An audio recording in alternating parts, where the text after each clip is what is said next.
का स्वागत इसलिए करते हैं, कुछ तो आप बहुत दूर से चल कर आए हैं और पत्रकारिता में सच को सच और झूठ को झूठ दिखाने की ताकत होती है। इसलिए आप सभी का इस छोटे से कार्यालय पर बहुत बहुत स्वागत करती हूँ। अभी हाल ही में आपने देखा होगा, कामा में 2 उपचुनाव थे प्रधानी के, कामा में और एक पहाड़ी में। हमने बीजेपी के सिंबल दिए, बीजेपी के सिंबल पर दोनों प्रधानों को आपकी और जनता की कृपा से जिताकर लेकर आए हैं। भारतीय जनता पार्टी के 2 प्रधान कामा और पहाड़ी में उपचुनाव में बनाए गए हैं। कई दिनों से कुछ लहरें, कुछ खुशबुएं, कुछ महक अनेकों प्रकार की चल रही हैं। इस देश में 2 नेशनल पार्टीज मानी जाती हैं, चाहे वो भारतीय जनता पार्टी हो तो दूसरी इंडियन नेशनल कांग्रेस है। अब आप इस बात की विडंबना देखिए कि कामा विधानसभा वैसे भी कांग्रेस की मजबूत सीट मानी जाती है, कांग्रेस का गढ़ माना जाता है। कांग्रेस के वोटर सपोर्टर, समुदाय बेस्ड यहाँ पर चुनाव होता है तो बहुत ज्यादा तादाद में।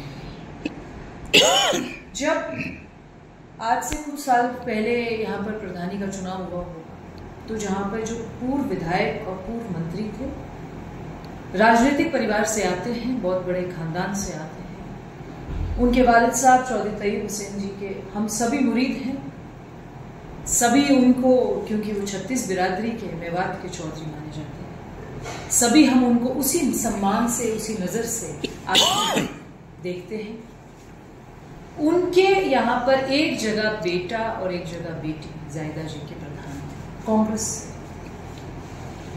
और इस उपचुनाव में कांग्रेस ने अपना कैंडिडेट ही नहीं उतारा है।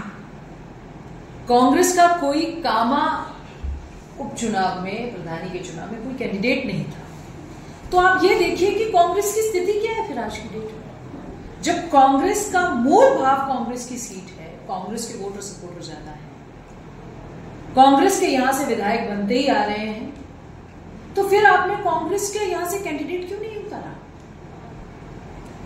तो जायदा जी कल बात कर रहे थे, मेरे बड़े बुजुर्ग हैं, हम उनकी बड़ी इज्जत करते हैं, कि नोक्शम ने साजिश किया, विधायक ने, और मेरे बेटा और बेटी की सदस्यता हमने नहीं की। कोर्ट में गए आप कोर्ट से जीत के प्रभावित होकर आए हैं, कोर्ट से जीत कर आप दोबारा सीट पर बैठे हैं। आपके खिलाफ भ्रष्टाचार की इंक्वायरी पेंडिंग थी, जो साबित हुई है, जो प्रमाणित जिन्होंने किया है कि आपके राज में भ्रष्टाचार हुआ है। अगर भ्रष्टाचार हुआ है तो वो कोर्ट में प्रमाणित हुआ है। लोग, आपने कहा जी चार्ज दिलवा देते हैं, चुनाव नहीं कराते, हमने कहा जी चुनाव करा लीजिए, लोकतांत्रिक है, चुनाव हो गया। मैं एक सवाल करना चाहती हूँ आप सभी से, अगर शहनाज खान की सदस्यता रद्द नहीं होती तो क्या शहनाज खान बीजेपी को वोट कर रही थी? शहनाज खान किसको वोट कर रही थी? सदस्यता तो रद्द हुई एक दिन पहले, अगले दिन चुनाव था, तो क्या शहनाज खान इंडिपेंडेंट कैंडिडेट को वोट कर रही थी? शहनाज खान मुझे नहीं लगता बीजेपी को वोट कर सकती है। अगर ऐसी बात थी तो हमें पहले सूचना होती।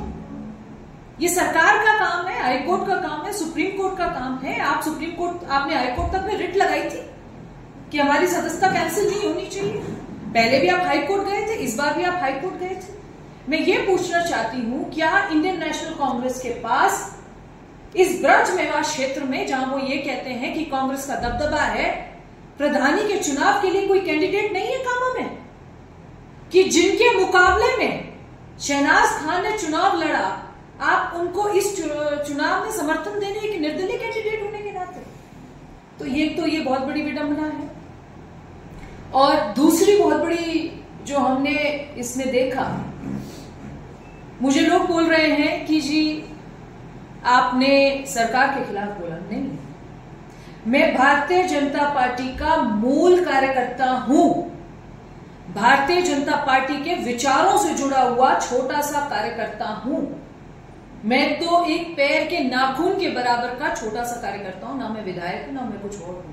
मैं मूल रूप से भारतीय जनता पार्टी का वर्कर हूं, विचार परिवार से जुड़ा हुआ कार्यकर्ता हूं, मैं संगठन से जुड़ी हुई कार्यकर्ता हूं और संगठन ने मिलकर जिनको दाव लगाया, जिनको चुनाव लड़ाया, वो दोनों सिंबल पर जीत कर आए हैं।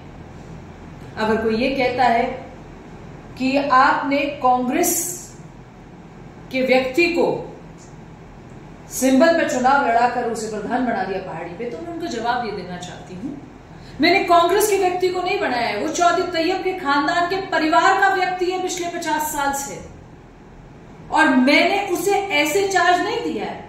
उसे भारतीय जनता पार्टी ज्वाइन करवाई, ज्वाइन करवाने के बाद उसे सिंबल पे चुनाव लड़वाया। चुनाव जो है लोकतांत्रिक तरीके से होता है, चुनाव होने के बाद वो वोट डलने से प्रधान बन के आया है, ना कोई चार्ज करने से।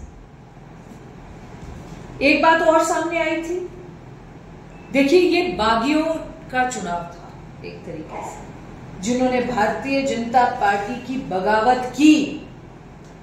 आप भारतीय जनता पार्टी के सिंबल पर चुनाव जीत के सदस्य बने पंचायत समिति के, और आपने भारतीय जनता पार्टी के खिलाफ प्रधानी का चुनाव निर्दलीय रूप से लड़ लिया, तो आप तो बागी कहलाएंगे।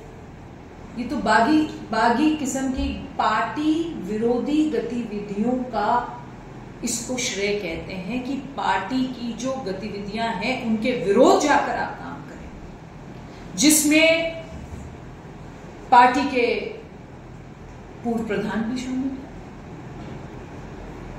ये चुनाव बेसिकली 2 गठबंधनों का था, कांग्रेस के पूर्व प्रधान, कांग्रेस के पूर्व विधायक और मंत्री, और गठबंधन में भाजपा के पूर्व प्रधान और भाजपा के वर्तमान मंत्री। ये गठबंधन का जो पार्टी के विरोध में जाकर जिन्होंने काम किया। एक बात और सामने निकल कर आती है कि इस चुनाव में बहुत गलत तरीके से डराया गया, धमकाया गया। हमने किसी को कुछ नहीं, हमने बोला जी आप ना, तो हमने जायदा जी बता रहे थे डराए धमकाया आपका ट्रांसफर करा देंगे। ट्रांसफर पे बैन है भाई, हम नहीं करा सकते किसी का ट्रांसफर, ट्रांसफर सरकार करती है, हम नहीं करते। ये कांग्रेस शासन में चलता था कि व्हाट्सएप पे आपने देखा तो ट्रांसफर करा दिए। हमारी सरकार नियम से चलती है, गतिविधियों से चलती है, आपकी तरह नहीं चलती जिनका कोई भी मतलब एक जहाज चल रहा है पानी में पर उसका कोई भी नियंत्रण करने वाला नहीं है। हमारे यहाँ ऐसा नहीं चलता।